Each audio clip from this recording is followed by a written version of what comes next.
This is The Law Show on CL 650. Now back to the show.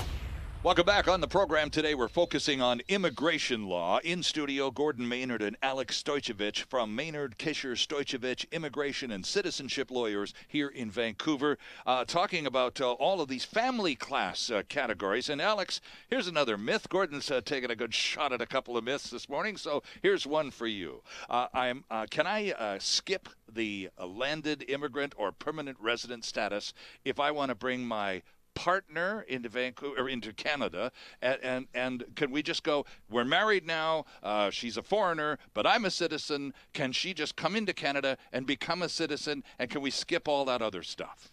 Unfortunately not. When you're sponsoring someone, you're basically sponsoring them for permanent residence first, and they have to be a permanent resident for a certain amount of time before they're eligible for citizenship. It is true that in some countries in Europe, when you're doing this, when there's a sponsorship, you're actually sponsoring the person directly to citizenship. Right. We don't have that system here. And we never have?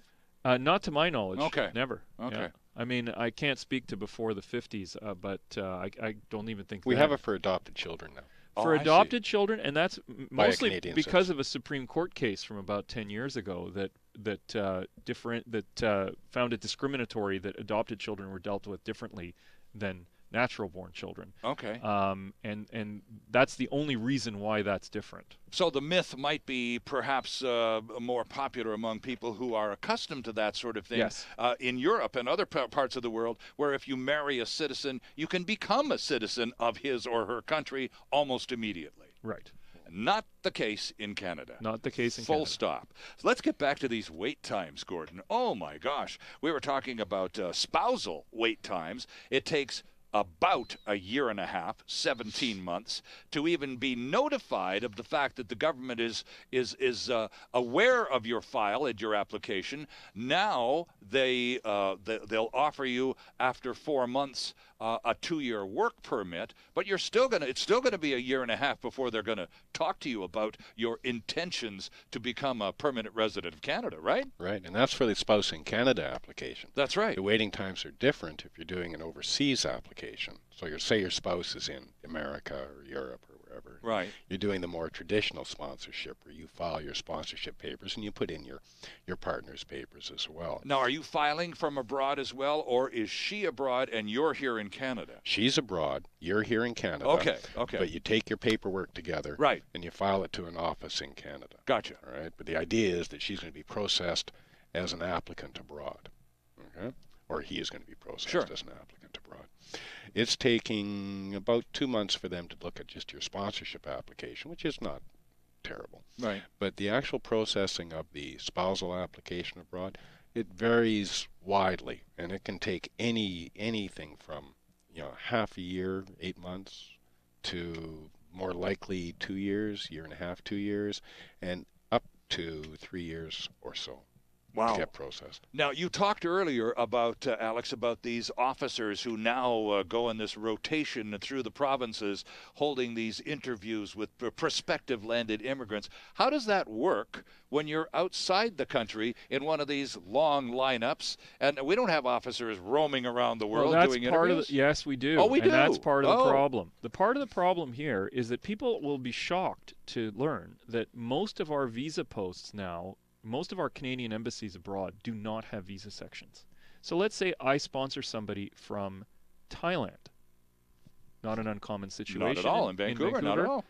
If you're sponsoring someone from Thailand or from Vietnam, you're being processed by the Canadian consulate in Singapore, the Canadian High Commission in Singapore, because that's the closest visa section.